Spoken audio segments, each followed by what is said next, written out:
How you guys doing today? In this video, I'll be going over the different drive modes of the 2016 Golf R, as well as my personal favorite, and I'll explain kind of why I have the car set up in that individual mode a certain way. To get started, let's go inside.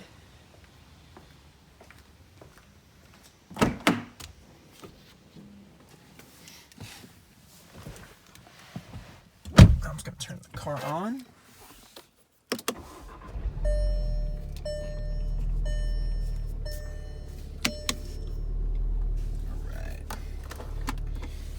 Alright, so we gotta let this system boot up just for a sec here.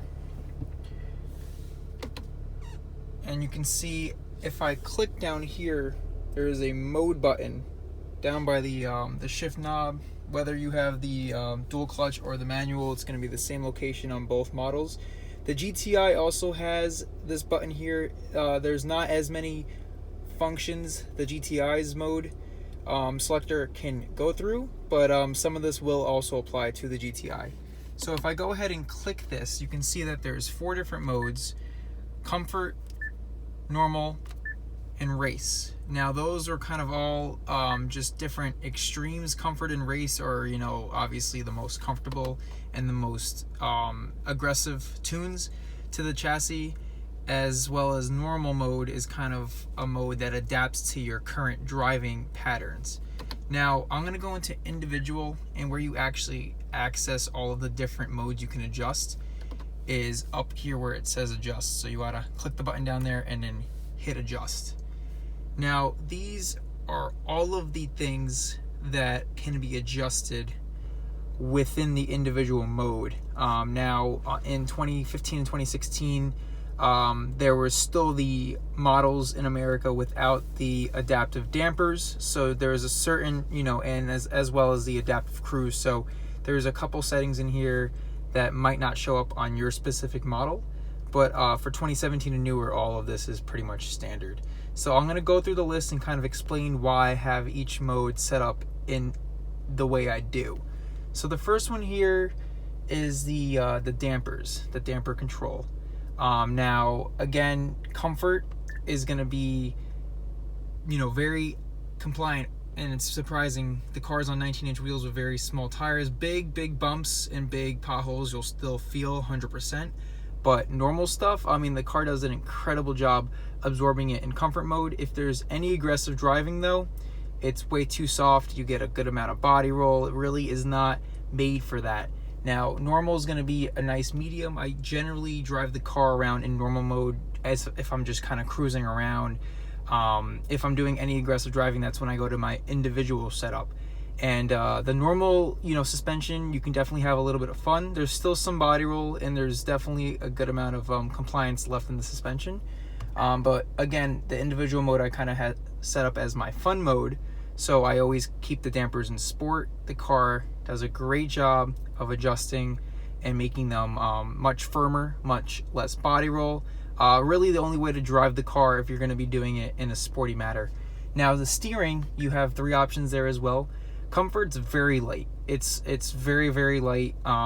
It's almost too light in my preference. And then sport's kind of the other end of the spectrum. I think it almost hurts the way the steering feels. The sport mode kind of gets a little numb and heavy. So I leave it in normal. I think normal has the best setup by far. It's heavy enough to kind of feel the weight of the car. There's a little bit of feel. Again, you know, it's electric steering. It's not going to have a ton of feel, but as far as the 3 steering modes, normal is by far my favorite. I really never even go to sport unless I'm kind of in the middle of something and I just click the race button and then I kind of deal with it. But in my individual mode, I always have it set to normal. Next down here is going to be your engine tuning, and on a dual clutch car, this will also read transmission. So basically it just is the calibration of the throttle response, as well as on the dual clutch cars, the transmission logic. Now normal mode, there is actually a little bit of hesitation when you get on the gas. You can feel on a hot day there's more lag. Sport mode will you know, dump the fuel into the engine much quicker. There is a substantial difference there, and this also will, I believe, keep the valves in the exhaust open more of the time. I know that the valves do open on full throttle no matter what mode you're in. This mode here does not control the actual fake engine sound coming through the cabin, which is built into the dash up here. That's a later mode, we'll find out.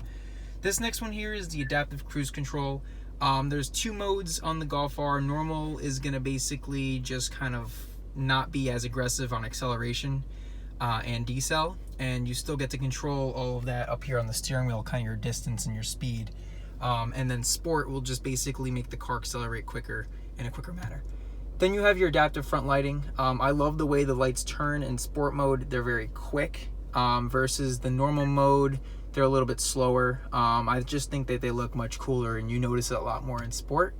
And then finally down here, we have interior engine sound, which I leave in normal because unless you have the windows down, when it's in Sport mode, it really is just very obnoxious, and it's not necessarily the best sound ever made.